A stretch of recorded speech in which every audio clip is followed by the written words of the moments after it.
Assalamualaikum warahmatullahi wabarakatuh. Sebagai manusia tentunya punya kesalahan dan hilaf. Olehnya itu saya meminta maaf karena ada kajian pada topik-topik yang lalu ada kata dan kalimat yang salah. Misalnya pada kalimat yang mengatakan bahwa manusia yang menciptakan malaikat, tapi sesungguhnya malaikat itu diciptakan oleh Allah Subhanahu wa taala. Dan baru saja kemarin bahwa yang memiliki kapal Bahtar adalah Nabi Nuh yang mengarungi lautan ketika terjadi banjir bah. Bukan Nabi Yunus, sedangkan Nabi Yunus memiliki mukjizat tentang ditelan oleh ikan nun karena beliau pergi dalam keadaan marah. Dan adapun topik yang saya akan bahas pada kesempatan ini adalah tentang siapa sebenarnya orang-orang berilmu dan orang-orang berakal. Firman Allah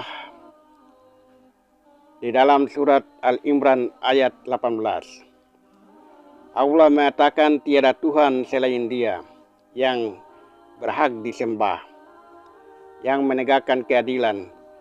Para malaikat dan orang-orang berilmu juga mengatakan demikian. Ini artinya orang berilmu dan para malaikat disejajarkan oleh Allah dalam hal tentang pengenalan Allah Subhanahu wa taala. Tidak mudah mengenal Allah lewat melalui jalur orang-orang beriman, orang-orang berakal, orang-orang berilmulah kita akan mampu mengenalnya. Dan bagi saya orang-orang berilmu dan berakal ini adalah golongan orang-orang dahulu beriman. Orang-orang yang didekatkan dengan Allah Subhanahu wa taala, merekalah pertama yang mengakui syahadat bahwa tiada Tuhan selain Allah dan Muhammad adalah utusan Allah. Walaupun pada saat itu agama mereka belum jelas, tapi keyakinan mereka cukup kuat karena dengan ilmu dan akal mereka yang bisa menggapai ilmu Allah yang tertuang dalam kitab induknya.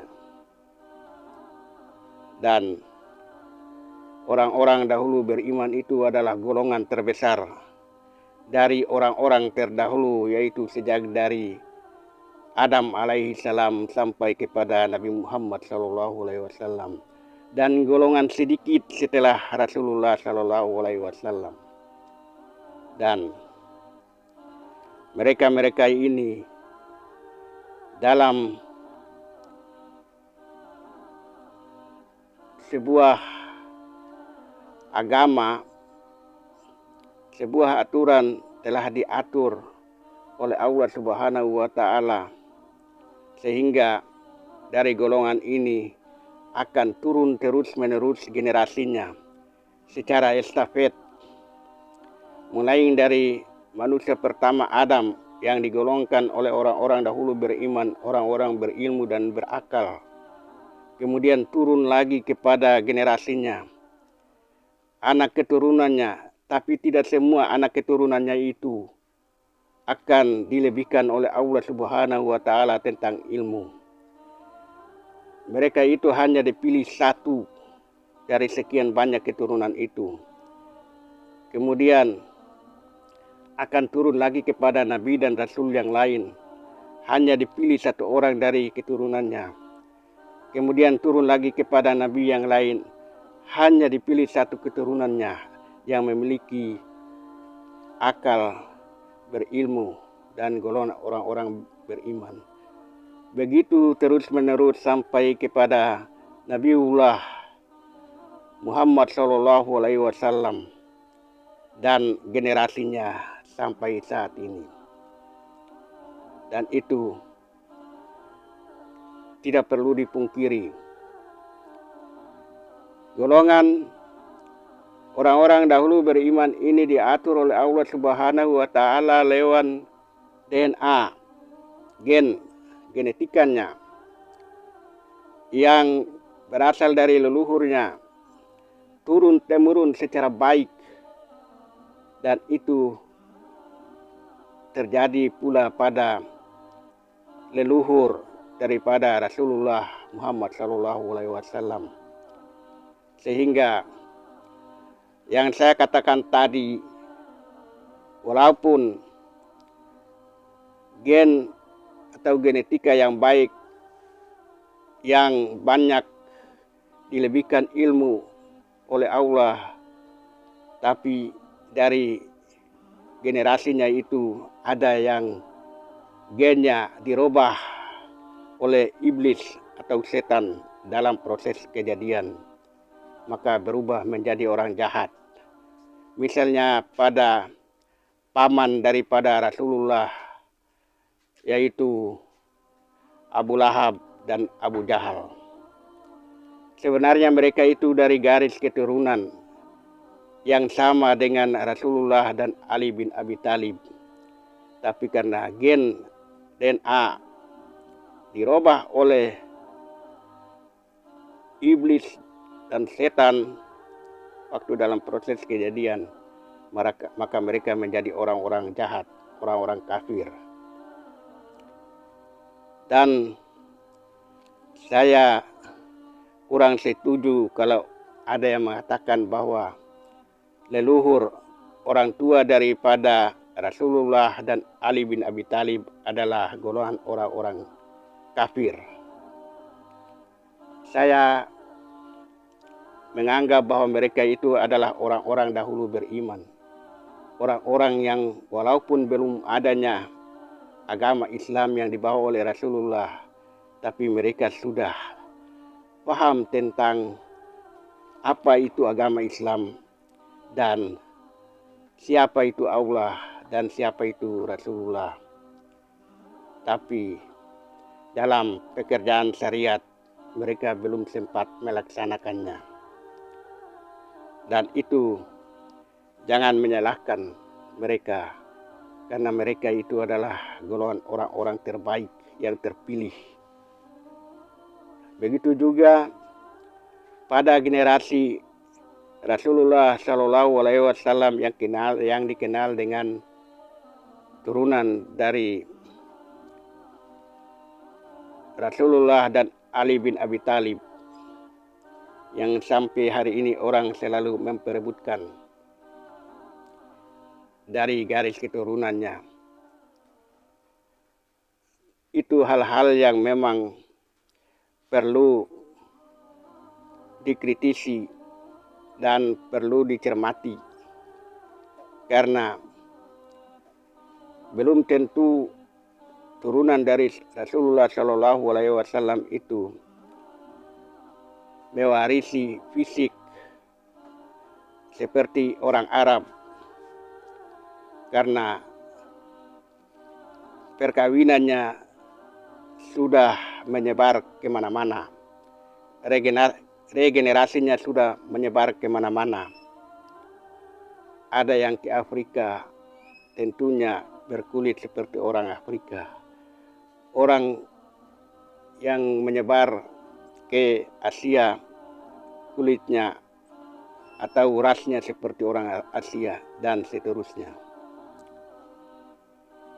Dan saya memperjelaskan lagi bahwa orang-orang dahulu beriman ini adalah golongan yang walaupun pada saat itu belum adanya agama Islam, belum adanya Rasulullah, tapi mereka yakin bahwa syahadat mereka adalah tiada Tuhan selain Allah dan Muhammad adalah utusan Allah. Hal ini dikuatkan dalam surat Al-Baqarah ayat 62.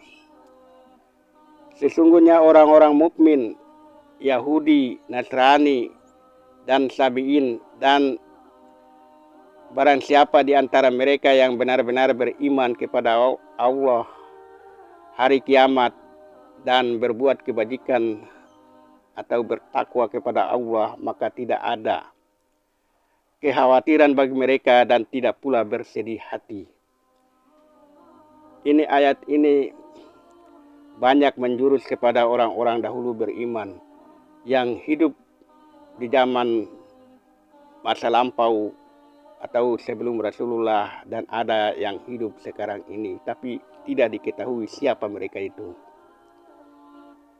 Nah, dalam ayat itu dia menekankan cerita tentang orang-orang mukmin, Yahudi, Nasrani, dan Sabiin, tapi dia tidak menerangkan tentang agama yang mereka miliki.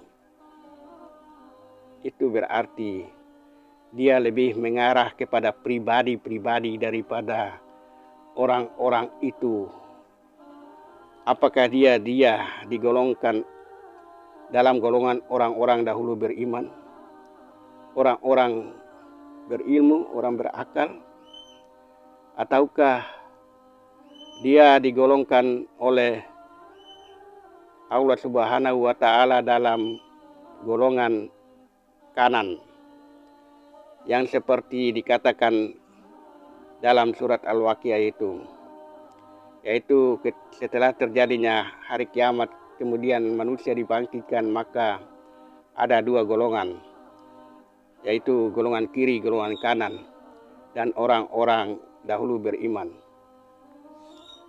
Itulah tinggal Allah yang menempatkan siapa-siapa yang tergolong orang-orang dahulu beriman, orang-orang golongan kanan dan orang-orang golongan kiri.